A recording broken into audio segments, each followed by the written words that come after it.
Meus cumprimentos a todos, espero que vocês estejam bem e protegidos. Mais um vídeo de comentários gerais e incorporação de dúvidas a respeito do assunto. Hoje a gente começa a trabalhar com as aplicações, sendo o alvo do nosso estudo o gás ideal clássico. Bom, vale lembrar que o PDF que está sendo apresentado aqui, ele é um resumo do resumo, né? Um material super breve que tem o propósito de permitir que o aluno encontre essas sessões nas referências indicadas, mais facilmente no livro do Casquilho, que é onde a gente está seguindo com as equações, e a gente usa o livro do Casquilho como material base para essa disciplina. Todavia, é sugerido também dar uma olhadinha em outros materiais, né, para ver como os autores discutem a mesma ideia. Por exemplo, no livro do Salinas, do Greiner, do Reif, como está aqui, do Rio, e tantos outros bons livros que a gente já mencionou aqui. Então, a gente começa, né, definindo o nosso gás clássico, que é também conhecido como um gás perfeito, que é uma idealização de um gás onde as interações entre as partículas podem ser desconsideradas ou desprezáveis. Ou seja, o gás ideal clássico ele é um modelo, né? Ele não é um tipo específico de gás que a gente encontra na natureza, mas ele é um modelo muito bom, porque existem condições físicas em que esse modelo se aproxima muito de um gás real rarefeito, como nas condições normais de temperatura e pressão. A gente vai notar lá no futuro, em Física e Estatística 2, que se essa aproximação ela não for válida, ou seja, se a gente estiver tratando um gás real, o grau de complexidade da modelagem, né, ela vai acabar aumentando consideravelmente. A gente vai ter que lançar mão da expansão dos coeficientes do virial. O problema se torna bastante complicado e por isso que a gente, a fim de começar a fazer a nossa modelagem de física estatística de uma maneira mais simples, mais intuitiva, com o propósito de aprender sobre a física estatística, a gente vai lançar mão nesse momento do sistema mais simples, né, um gás ideal clássico monoatômico, e deixar o gás real como último tópico lá da disciplina de física e estatística. Então, toda vez que a gente vai tratar uma modelagem, né, em física estatística, o primeiro ponto é efetuar a contagem de estados. E por que a contagem de estados? Porque a contagem de estados vai nos permitir chegar na função de partição, e uma vez que a gente tem a função de partição, a gente consegue ter a probabilidade do evento. Com as probabilidades a gente consegue calcular a energia média, entropia, e aí fica tudo muito mais simples, né? Então eu gosto de dizer que o segredo do sucesso na física estatística é contar os estados corretamente. E essa não é uma tarefa fácil. A gente vai observar ao longo do desenvolvimento do gás ideal clássico, que até o Boltzmann e o Maxwell, quando estavam trabalhando nessa modelagem, eles tiveram que aplicar correções, né, que podem até parecer que é uma acochambração e tudo mais, mas que, se bem entendidos, vai ver que as considerações que eles colocam são corretas, né, são razoáveis e têm fundamentos para que tanto para o erro que foi cometido, como para as correções que são aplicadas. Então, o objetivo inicial vai ser realizar a contagem das partículas que ocupam um dado volume, então nós vamos nos reservar a isso nesse material. Vamos considerar 3 dimensões para o movimento da partícula. Assim a gente vai estar trabalhando nos termos da mecânica, com 6 dimensões, né? 3 coordenadas de posição e 3 coordenadas de momento, né? Eixos x, y e z. E, todavia, né, aqui, como a gente está trabalhando com um gás clássico, a gente vai poder ignorar, né, o spin. Todavia, quando a gente estiver trabalhando com gás quântico, a gente ainda precisa incluir o spin na nossa contagem.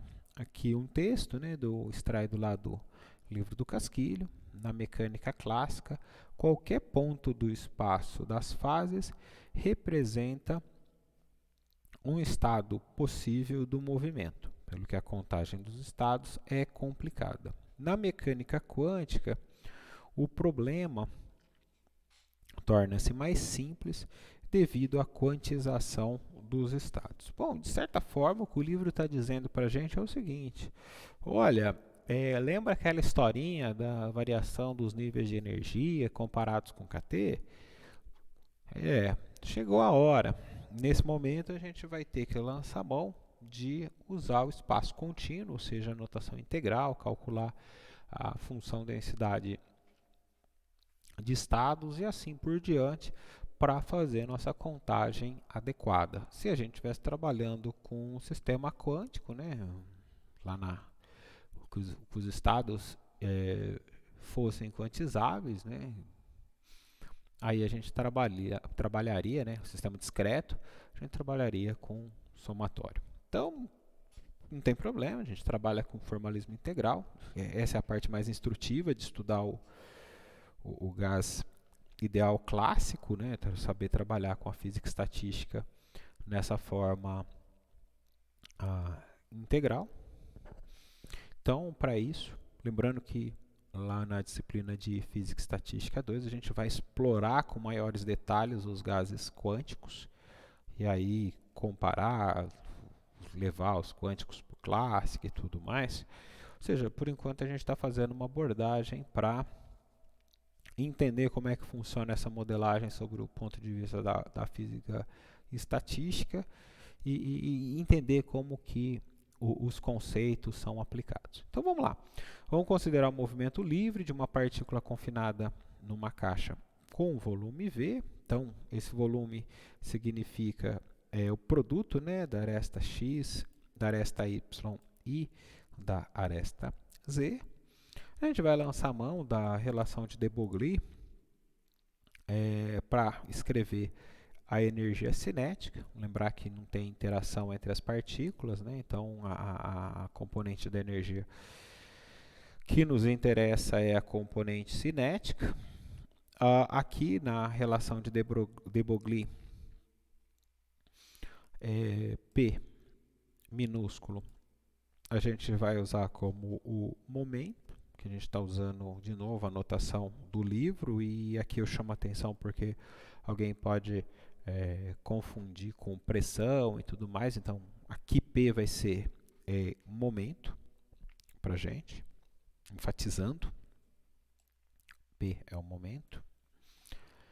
H é a constante de Planck reduzida, que é a constante de Planck dividido por 2π, que também é chamada de constante de Dirac. E K é o número de onda angular. Aqui vejam que a gente está lançando mão de coisas que já vimos lá na mecânica. Assim a gente vai poder escrever a energia cinética de uma partícula em função do seu vetor de onda, né? Então, está aqui, né? Aqui a equação da energia cinética. Então a gente faz a substituição utilizando a relação de de Broglie para ter o número de onda angular e entender que esse número de onda ele vai ser composto, né, pela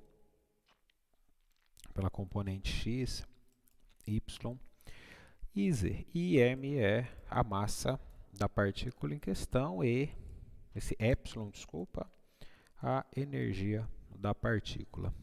Então, aqui a gente está considerando uma onda plana, estacionária. Então, a gente vai resolver a equação de onda estacionária.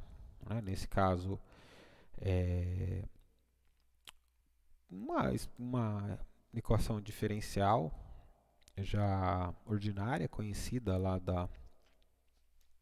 do curso de Física Matemática ou do curso de EDO, que a gente resolve via equação característica, por exemplo, e que a gente obtém como solução geral, né, essa equação 4, onde aqui a gente preferiu fazer a apresentação em seno e cosseno, por questões de ser mais fácil de visualizar, mais intuitivo, e lembrar que para obter as soluções particulares, a gente precisa aplicar as condições de contorno, né? Então, nesse caso, a gente está aplicando a condição de contorno do comprimento, né? L e 0. Aqui a gente está fazendo toda essa brincadeira só para o eixo x, né? E com isso a gente vai acabar tendo que a constante A vale 0 e que a constante B, então, não pode ser igual a 0. Então, aqui para satisfazer a gente vai ter que cosseno de kx Lx tem que ser igual a 1 e, portanto, sujeito a esses valores de L minúsculo x, 0, 1, 2, menos 1, menos 2 e assim por diante. E claro que a gente pode generalizar esse resultado para os demais eixos, né? Então a gente acaba tendo aqui a definição de kx, ky, kz com os valores para Lx, Ly e Lz sendo 0, mais ou menos 1, mais ou menos 2, mais ou menos 3, mais ou menos 4 e assim por diante.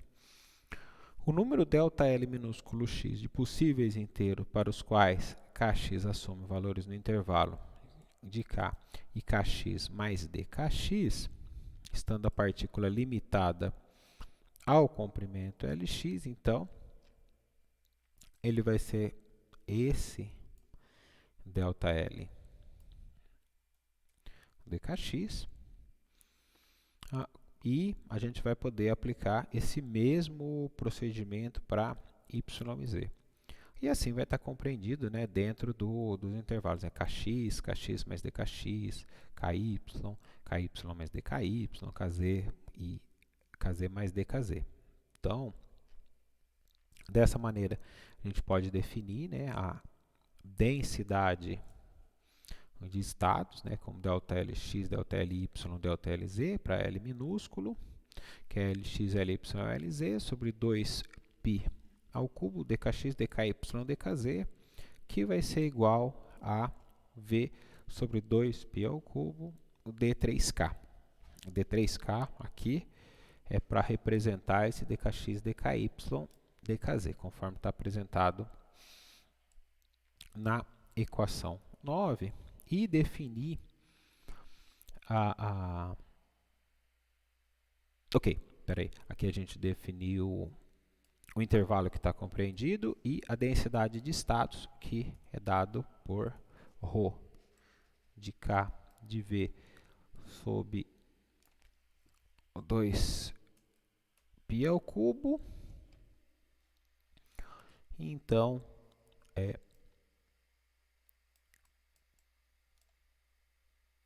com essa associação aqui, que é independente de K.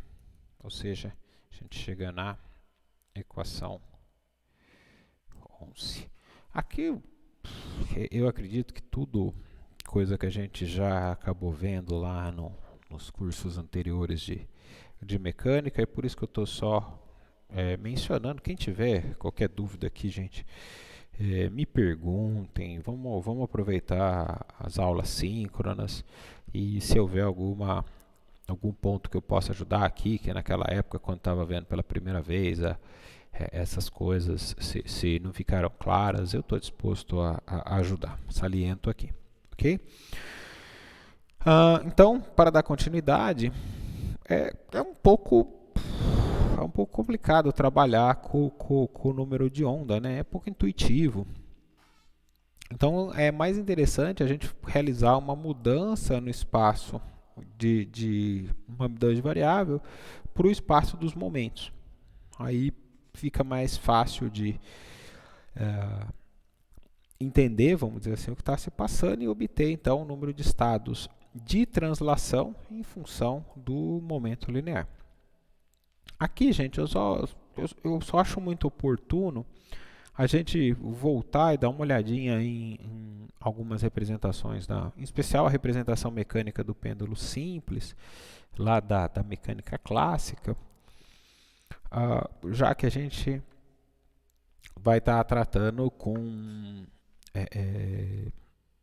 coordenadas generalizadas e momentos. Tá? Então, essa é uma figura que é um esquema da trajetória de um pêndulo simples, não amortecido, onde a gente está vendo a representação do pêndulo à esquerda, aqui como coordenada espacial, a gente está usando o teto. E, claro, esse pêndulo ele desenvolve, né, uma velocidade oscilatória aqui ao longo do seu movimento, e que nos permite representar o espaço de fase da maneira como está à esquerda, né? Então, por exemplo, no ponto aqui a gente tem então a coordenada, né, e a coordenada espacial e o momento, aqui na forma generalizada. E o que a gente tem aqui, né, então, por exemplo, nesse ponto, se a gente estiver imaginando que é o ponto de inversão do movimento, né, então na inversão do movimento a velocidade é igual a zero, então o momento é igual a zero, então eu estou nessa linha aqui. Aí o pêndulo começa a descer, né? Nessa descida ele vai se deslocando aqui com velocidade, assumindo como velocidade negativa, né? Então ele vai aumentando a sua velocidade, chega num ponto aqui eu vou colocar mínimo de velocidade, porque a gente está falando em menos a velocidade máxima, né? Mas é menos a velocidade máxima. Então ele começa a subir aqui, vai freando, né? Até que ele vai ter a inversão do movimento de novo.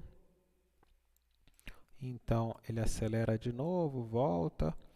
Ou seja, esse espaço, essa representação aqui, né, me representa o espaço de fase do meu pêndulo, né, e em especial a energia desse pêndulo, né, a relação de energia aqui, né, se eu tivesse esse círculo aqui menor, significa que eu estou tratando oscilações menores aqui, né, e se eu tivesse esse círculo maior, né, significa que eu tenho ângulos maiores aqui, né, e oscilações maiores aqui. Então esse era o ponto que eu queria comentar, só para a gente lembrar desses conceitos lá da mecânica clássica. Depois o próprio livro do Casquilho sugere dar uma olhada no livro do Goldstein, um livro muito bom. Eu usei esse na graduação. O Goldstein ainda não existia, ou pelo menos eu acho que não existia o livro do Mário, então a gente usou o livro do Goldstein, muito bom. Bom, vamos lá. Então essa era a ideia. E claro, né, se você está amortecendo, você está perdendo energia, né? Então a ideia é que você vai ter essa perda de energia que vai ser representado por um espiral, que é o que está representado aqui, né, na figura A3, por um pêndulo amortecido. Então, voltando, né, dos conceitos da mecânica clássica, a gente pode determinar o estado de movimento de uma partícula especificando as coordenadas de posição e momento linear para cada instante, né, o que gera as 6n dimensões no espaço de fase. Bom, vamos lembrar outra coisa aqui também, né? Essa é a representação que a gente está fazendo em uma dimensão, né? A gente precisa, é difícil de visualizar isso aqui, mas matematicamente a gente consegue entender que a gente está trabalhando com uma representação dessa num espaço 6n, né? Aqui, 6n. Então, o elemento de volume do espaço de fase, ele vai ser esse metal, acho, de gama, que vai ser o D3R D3P, né? Isso aqui é dx dy dz mais dpx dpy dp, dx dy dz, dpx dpy dpz. Aqui. E na mecânica clássica, essa constante aqui de proporcionalidade, ela não está muito bem determinada, né? Porque os espaços eles vão formar um contínuo. Então pode ser tomado uma constante com uma determinada dimensão a fim de esse d gama aqui, né?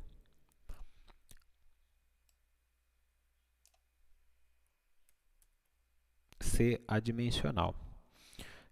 Na mecânica quântica, não é possível especificar dessa maneira por causa do princípio de Heisenberg. O princípio de Heisenberg vai dizer que existe, né, vamos dizer assim, sempre tem aquela piadinha, né, pro princípio de Heisenberg, né, quando sabe exatamente a posição, não sabe o momento, quando sabe exatamente o momento, não sabe a posição. Isso é oriundo, e por isso que eu mostrei os gráficos anteriores lá do pêndulo, dessa relação 13 aqui, ó, que está relacionado com o espaço de fase. O que isso aqui está mostrando? Né? Isso aqui é um elemento de área, né? Aqui. Depois a gente vai expandir para volume com x, y, z, mas trabalhando com uma dimensão. Isso aqui é um elemento de volume, né? Que ele precisa ser igual, maior ou igual a constante de Planck reduzida sobre 2. O que isso aqui está dizendo? Que a menor situação que eu tenho aqui, né, no meu espaço de fase, é desse valor aqui, né, h cortado sobre 2. Ou seja, nessa representação aqui, onde eu tenho o movimento unidimensional, cada célula de área ela vai corresponder a um estado quântico, ou seja, cada célula aqui, né, aqui, ou a gente pode tomar essa célula vamos tomar essa aqui, ó. Ela vai estar relacionada ao H correspondente a um estado quântico, e aí a densidade de estados vai ser 1 sobre H. Ok? Ou seja, daí que vai sair o d gama 1 sobre h dx dpz, que vai resolver aqui, né, a questão da proporcionalidade. Então, se isso é possível, né, a gente pode imaginar que esse espaço de fase está dividido em células, cada uma com área igual a h, e para um sistema de n partículas, né, o volume correspondente no espaço de fase de 6n dimensões vai ser h elevado a 3n.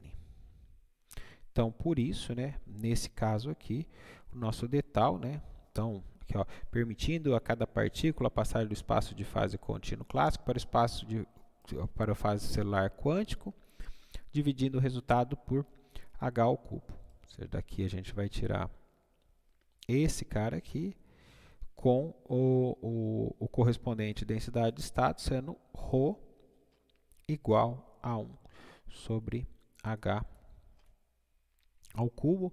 Lembrar que esse método ele foi utilizado pela primeira vez por Planck quando deduziu a sua teoria de radiação do corpo negro. Vale lembrar também que na disciplina de Física Estatística 2 a gente vai estudar a radiação de corpo negro sob o ponto de vista da física estatística.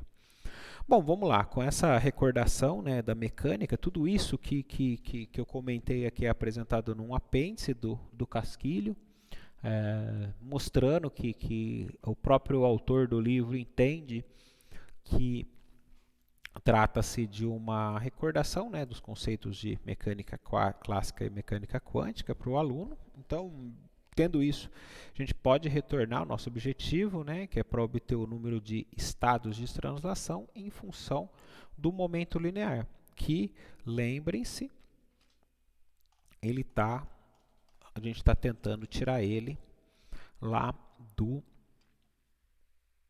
número de onda e tentando fazer essa mudança de variável para o espaço dos momentos. Então, vamos lá. Então, aqui a gente retorna a expressão que a gente tinha em 11.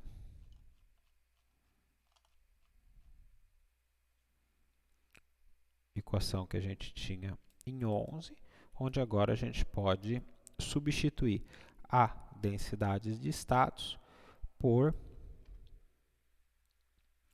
1 sobre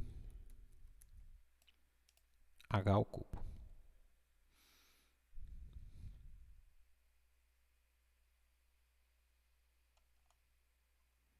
Rho 1 sobre h ao cubo. Tá, peraí. Ah, tá aqui, ó.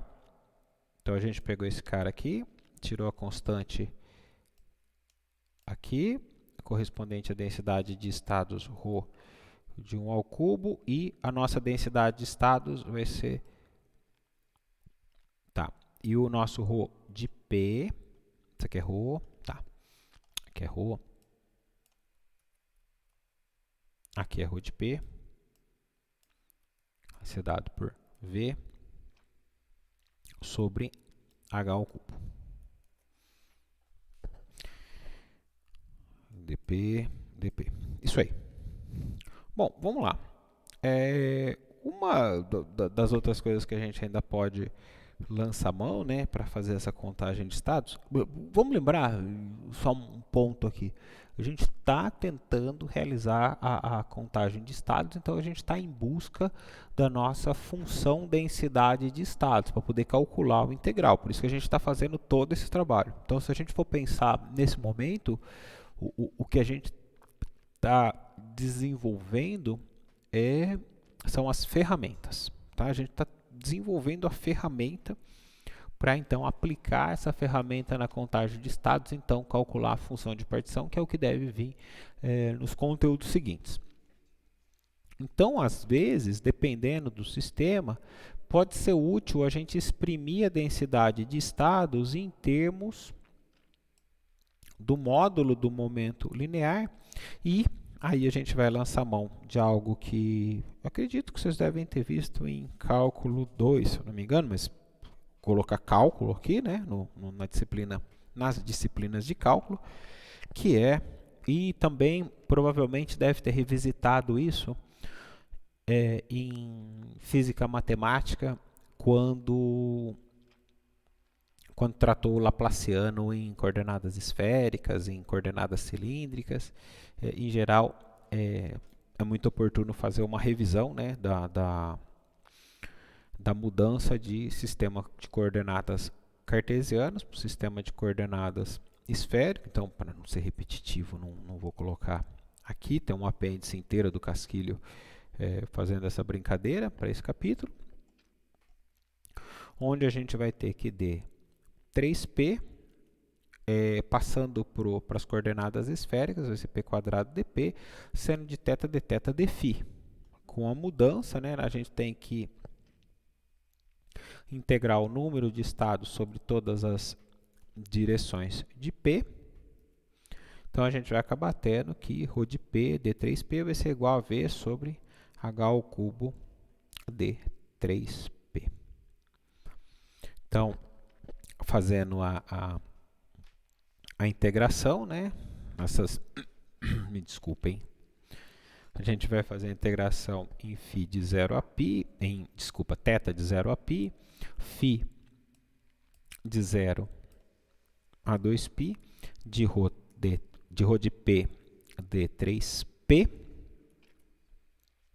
obtendo ao final, aqui separou as variáveis bonitinho, né? Só para o que é de θ em θ, o que é de φ em φ.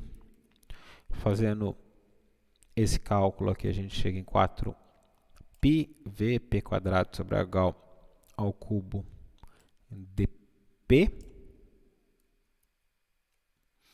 representando o número de estados individuais compreendidos nesse intervalo de p e p mais dp, ou seja, agora, em vez de ter a nossa descrição pelo número de onda, a gente tem pelo momento, que acaba sendo muito mais tranquilo, e então a gente consegue identificar aqui